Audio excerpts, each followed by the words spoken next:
Maka larilah Daud dari Nayot dekat Rama. Sampailah ia kepada Yonatan, lalu berkata, "Apakah yang telah kuperbuat? Apakah kesalahanku dan apakah dosaku terhadap ayahmu, sehingga ia ingin mencabut nyawaku?" Tetapi Yonatan berkata kepadanya, "Jauhlah yang demikian itu. Engkau tidak akan mati dibunuh. Ingatlah, ayahku tidak berbuat sesuatu, baik perkara besar maupun perkara kecil, dengan tidak menyatakannya kepadaku. Mengapa ayahku harus menyembunyikan perkara ini kepadaku? Tidak mungkin." Tetapi Daud menjawab, katanya, Ayahmu tahu benar bahwa engkau suka kepadaku. Sebab itu pikirnya, tidak boleh Yonatan mengetahui hal ini. Nanti ia bersusah hati. Namun, demi Tuhan yang hidup dan demi hidupmu, hanya satu langkah jaraknya antara aku dan maut." Yonatan berkata kepada Daud, "Apapun kehendak hatimu, aku akan melakukannya bagimu." Lalu kata Daud kepada Yonatan, "Kau tahu, besok bulan baru. Maka sebenarnya aku harus duduk makan bersama-sama dengan raja. Jika engkau membiarkan aku pergi, maka aku akan bersembunyi di padang sampai lusa petang. Apabila ayahmu menanyakan aku, haruslah kau katakan, Daud telah meminta dengan sangat kepadaku untuk pergi dengan segera ke Betlehem, kotanya, karena di sana ada upacara pengorbanan tahunan bagi segenap kaumnya. Jika begini dikatakannya, baiklah, maka hambamu ini selamat. Tetapi jika amarahnya bangkit dengan segera, ketahuilah bahwa ia telah mengambil keputusan untuk mendatangkan celaka. Jika demikian, tunjukkanlah kesetiaanmu kepada hambamu ini, sebab engkau telah mengikat perjanjian di hadapan Tuhan dengan hambamu ini. Tetapi jika ada kesalahan padaku, engkau sendirilah membunuh aku. Mengapa engkau harus menyerahkan aku kepada ayahmu?" Tetapi jawab Yonatan, "Jauhlah yang demikian itu. Sebab jika aku ketahui dengan pasti bahwa ayahku telah mengambil keputusan untuk mendatangkan celaka kepadamu, masakan aku tidak memberitahukannya kepadamu?" Lalu bertanyalah Daud kepada Yonatan, "Siapakah yang akan memberitahukan kepadaku apabila ayahmu menjawab engkau dengan keras?" Kata Yonatan kepada Daud, "Marilah kita keluar ke padang." Maka keluarlah keduanya ke padang. Lalu berkatalah Yonatan kepada Daud, "Demi Tuhan Allah Israel, besok atau lusa, kira-kira waktu ini, aku akan memeriksa perasaan ayahku. Apabila baik keadaannya bagi Daud, masakan aku tidak menyuruh orang kepadamu dan memberitahukannya kepadamu? Tetapi apabila ayahku memandang baik untuk mendatangkan celaka kepadamu, beginilah kiranya Tuhan menghukum Yonatan. Bahkan lebih lagi daripada itu, sekiranya aku tidak menyatakannya kepadamu dan membiarkan engkau pergi, sehingga engkau dapat berjalan dengan selamat. Tuhan kiranya menyertai engkau, seperti ia menyertai ayahku dahulu. Jika aku masih hidup, bukankah engkau akan menunjukkan kepadaku kasih setia Tuhan? Tetapi jika aku sudah mati, janganlah engkau memutuskan kasih setiamu terhadap keturunanku sampai selamanya. Dan apabila Tuhan melenyapkan setiap orang dari musuh Daud dari muka bumi, janganlah nama Yonatan terhapus dari keturunan Daud, melainkan kiranya Tuhan menuntut balas daripada musuh-musuh Daud."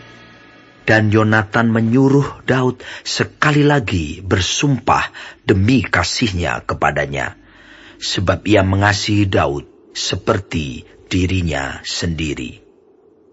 Kemudian berkatalah Yonatan kepadanya, "Besok bulan baru, maka engkau nanti akan ditanyakan, sebab tempat dudukmu akan tinggal kosong. Tetapi lusa, engkau pasti akan dicari. Engkau harus datang ke tempat engkau bersembunyi pada hari peristiwa itu, dan duduklah dekat bukit batu. Maka aku akan memanahkan 3 anak panah ke samping batu itu, seolah-olah aku membidik suatu sasaran. Dan ketahuilah, aku akan menyuruh bujangku, pergilah mencari anak-anak panah itu. Jika tegas ku katakan kepada bujang itu, lihat anak-anak panah itu lebih kemari. Ambillah, maka datanglah. Sebab demi Tuhan yang hidup, engkau selamat dan tidak ada bahaya apa-apa. Tetapi jika begini kukatakan kepada orang muda itu, lihat anak-anak panah itu lebih ke sana, maka pergilah, sebab Tuhan menyuruh engkau pergi. Tentang hal yang kita janjikan itu, antara aku dan engkau, sesungguhnya Tuhan ada di antara aku dan engkau sampai selamanya. Sesudah itu bersembunyilah Daud di padang. Ketika bulan baru tiba, duduklah raja pada meja untuk makan. Raja duduk di tempatnya seperti biasa, dekat dinding. Yonatan berhadapan dengan dia. Abner duduk di sisi Saul, tetapi tempat Daud tinggal kosong. Dan Saul tidak berkata apa-apa pada hari itu, sebab pikirnya, barangkali ada sesuatu yang terjadi kepadanya. Mungkin ia tidak tahir. Ya, tentu ia tidak tahir. Tetapi pada hari sesudah bulan baru itu, pada hari yang kedua, ketika tempat Daud masih tinggal kosong, bertanyalah Saul kepada Yonatan, anaknya. Mengapa anak Isai tidak datang makan, baik kemarin maupun hari ini? Jawab Yonatan kepada Saul, Daud telah meminta dengan sangat kepadaku untuk pergi ke Betlehem. Katanya, biarkanlah aku pergi, sebab ada upacara pengorbanan bagi kaum kami di kota. Dan saudara-saudaraku sendirilah yang memanggil aku. Oleh sebab itu, jika engkau mengasihi aku, berilah izin kepadaku untuk menengok saudara-saudaraku. Itulah sebabnya ia tidak datang ke perjamuan raja.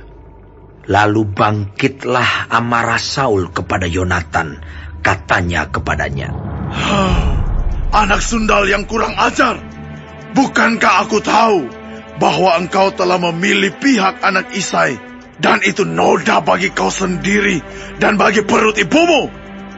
Sebab sesungguhnya selama anak Isai itu hidup di muka bumi, engkau dan kerajaanmu tidak akan kokoh.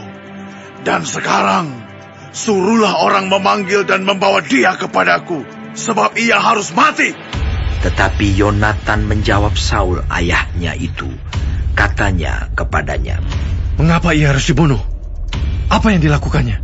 Lalu Saul melemparkan tombaknya kepada Yonatan untuk membunuhnya.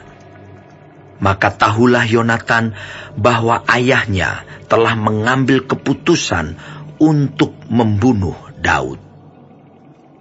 Sebab itu Yonatan bangkit dan meninggalkan perjamuan itu dengan kemarahan yang bernyala-nyala. Pada hari yang kedua bulan baru itu, ia tidak makan apa-apa, sebab ia bersusah hati karena Daud, sebab ayahnya telah menghina Daud. Pada waktu pagi, keluarlah Yonatan ke padang bersama-sama seorang budak kecil, sesuai dengan janjinya kepada Daud. Berkatalah ia kepada budaknya, Larilah, carilah anak-anak panah yang kupanahkan. Baru saja budak itu berlari, maka Yonatan melepaskan sebatang anak panah lewat kepala budak itu.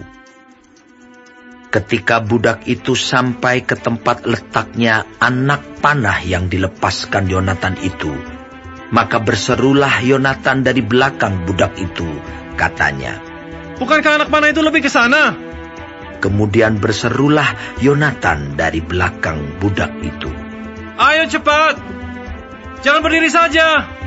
Lalu budak Yonatan memungut anak panah itu dan kembali kepada tuannya. Tetapi budak itu tidak tahu apa-apa. Hanya Yonatan dan Daudlah yang mengetahui hal itu. Sesudah itu Yonatan memberikan senjatanya kepada budak yang menyertai dia dan berkata kepadanya, Pergilah, bawalah ke kota. Maka pulanglah budak itu, lalu tampillah Daud dari sebelah bukit batu. Ia sujud dengan mukanya ke tanah dan menyembah 3 kali. Mereka bercium-ciuman dan bertangis-tangisan.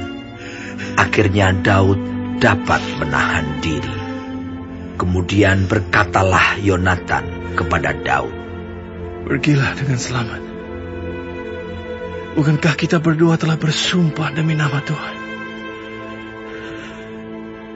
Demikian, Tuhan akan ada di antara aku dan engkau, serta di antara keturunanku dan keturunanmu, sampai selamanya."